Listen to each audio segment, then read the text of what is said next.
things that is most interesting to me about this conference is the cost and the impact on our competitiveness. And Ashwin is absolutely right that while the Affordable Care Act has taken steps to increase coverage, the reality is for our competitiveness, it's just not sustainable to have the same cost that we currently have in the system. And so I would be interested in hearing ideas that the group has. Let me share some of mine. One is the need for some form of tort reform. Not that that studies have shown that that is not the only aspect that leads to the overuse of medicine, but it's certainly one aspect. And I think that without dealing with that type of tort reform, we're not going to be able to get some of the costs under control. The second is to look at greater transparency. There's a number of Silicon Valley technology companies that have the ability to say that when you go for a bill to your hospital or other place, every patient should know the exact costs of what they're getting charged for. It should be easy, it should be accessible. I was debating with actually an entrepreneur who has this idea in Silicon Valley. I said, well, why would I care if I'm covered by healthcare insurance? And he said, well, you would feel so morally guilted based on some of the exorbitant costs, whereas now you don't even know what you're being charged, that a move towards greater transparency. Third is, I think this deals with the way the Affordable Care Act was rolled out. I mean, anyone in Silicon Valley would just tell you that you don't have to be Eric Schmidt to know that you do stress tests before you roll out a website, and you actually test to see if it works with 10,000 people and then 50,000 people before you try 15 million. I mean, people in the Valley are just apoplectic that this basic insight wasn't observed. But the question is, well, why is it that? I mean, the president, whatever you think of his politics, these are smart people. They raised a lot of money in Silicon Valley. They know certainly that Silicon Valley exists. So why is it that Silicon Valley wasn't more engaged in the construction of the website? And I think for those of you who've served in Washington, it has to do with the procurement rules. The toughest thing in this country to do, even if you go to Stanford or Cal Berkeley, is to either get a government contract or a government job. I have worked as a political appointee in the administration, but it used to shock me. Has anyone here ever tried at any point in their life to apply for a government job?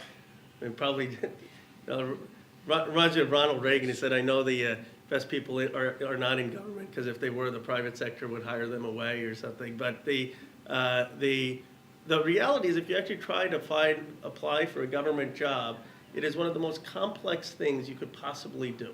You can't, you're not just hired based on, is this a thoughtful, creative person? I mean, Silicon Valley, no one looks at what your major is or your credentials. They just say, are you smart? Are you creative? Are you a risk taker? If so, we want you to, are you a hard worker? We want you in your company. Government hiring is exactly the opposite. You have to check off actual criteria of courses that you've taken that fit in extraordinary detail, the exact requirements that may be open for a particular job. You have to have the exact set of criteria. You have these 10-page applications and essays, and you have to basically know someone, not a political person, but a civil servant, to know that that opening comes about. The same thing is true with government procurement. It surprised me that the only congressional districts, I'm sure Orange County gives it a run for their money, but the only congressional districts richer than Silicon Valley, can anyone guess where that may be? Virginia. Northern Virginia. And that's because all the government contracting is out of there. And so, in fairness to the president and others, you, as political appointees, and even the president, has no choice in who the vendor is to implement a technology. It is put out by the Health and Human Services, or when I was at the Commerce Department, they put out a request for bids. You have internal people who know how to position themselves with the right civil servants who are making these decisions, fill out the applications. Most people in the Valley want nothing to do with the hundreds of pages of applications. It's just too much of a hassle. And so you're self-selecting these companies that have a rigged system in getting the business. And they're not bad, they just may not be the best. And so one of the biggest reforms I think we need is a transparency in government. And frankly, this is actually a bipartisan initiative. As much as I disagree with Darrell Issa on 90% of issues, he actually has the Open Data Act, where he has called for two very simple things. Put all the procurement process online, simplify it, make it more transparent, and put all the federal budgets online. I mean, if you wanted to go right now to find out the agency I used to run, the Department of Commerce's Foreign Commercial Service domestic offices, and you wanted to know the budget and where your tax dollars are going, I challenge you to figure that out.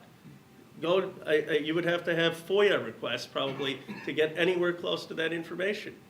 One of the things, and I'll give you a concrete example about why that would matter. So when I was there, one of the biggest things that we said, and it's very simple for all of you as business people, we said, well, has anyone done a rate of return analysis? And folks looked at us and said, what does that mean? We said, well, if we're spending taxpayer dollars on a particular office, we have 109 of these offices, has anyone looked and said how much money we're spending in a particular office and how much exports are actually being generated or jobs are being created and what the rate of return is on the tax dollar that's going to the office? And the people said, well, why do we want to do that? I said, well, because we may want to make staffing decisions like any other place to say, if there's an office, San Diego, that's really generating more exports because it's close to the border, let's put more money in that office and not put the money in another office. And the response, even from the secretary and others, was, well, that's one of the most naive ideas. And so my boss and I at the time said, well, why is that? And he said, you know how allocation decisions are made. Allocation decisions are made about where there's a powerful senator and a powerful member of Congress and the right committees, and they want someone in their offices, and that's how we allocate the decision making. Now, your taxpayers and others are totally oblivious to how those allocation decisions are made because these budgets are not put online. And so the transparency and openness, I think, of government agencies will significantly help in getting more people into the procurement process and will also help in being more efficient. Two final thoughts on the healthcare issue. One is the medical device tax. This has affected a lot of folks in Silicon Valley. I don't know if it affects folks in this room, but here is where I think we need pragmatic people in Washington on both sides. The debate in Washington has been either repeal the Affordable Care Act or the Affordable Care Act is perfect, let's not change anything. You know, there is a middle ground. I mean, even Social Security and Medicare, we've rarely had laws in this nation that haven't needed some tweaking, some fixing. And the medical device tax, at least as it's been explained to me by a lot of Silicon Valley entrepreneurs, they get taxed before they're even profitable. They have to then pay that money, and then after a year, they have to ask the government to get that funding back. As it is, they're dealing with higher FDA standards because we're the only nation that has an efficacy test. So they have a longer process, and now we're taxing the very companies that we need to increase efficiency in the medical process. I think we ought to repeal that tax personally, but at the very least, we ought to be exempting companies before they've had profitability, and we need to look at the right way for paying for health care. And I fundamentally think we should have universal health care, but just arbitrarily saying, okay, medical device tax companies are going to pay the share for some of the cost is not economically efficient. And the final point, I think, which I would love to hear people's thoughts on, is the idea of health and wellness and well-being.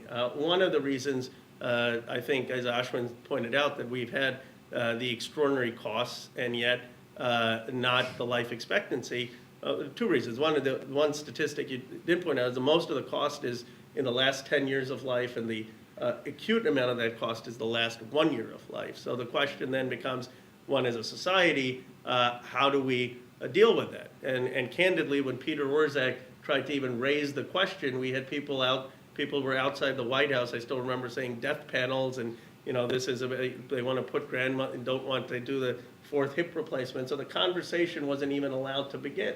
But someone has to have that conversation, and we have to have the conversation about the type of health that the food products we're eating, the exercise we're doing, the amount of our way of life. And it's, when last anecdote, because as a teacher, I always ask my kids, I ask them two questions, and always it's universal. The first question I ask them is, would you rather be an entrepreneur like Steve Jobs or President of the United States?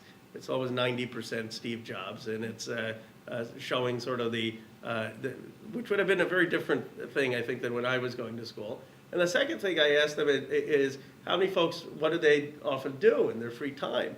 And they're so involved in Facebook and Twitter and LinkedIn and all. When I was growing up, we used to go play football, baseball in the street. Others, there used to be much more of a emphasis on well-being. And I think as a country, even this is where I think Michelle Obama, in part, has been unfairly criticized. But I do think having a holistic approach to health and wellness has to be part of the answer to this cost curve. So I appreciate having the chance to be here. Look forward to listening to everyone and hopefully learning more about the issue so that I can be an effective representative if I get to Washington. Thank you.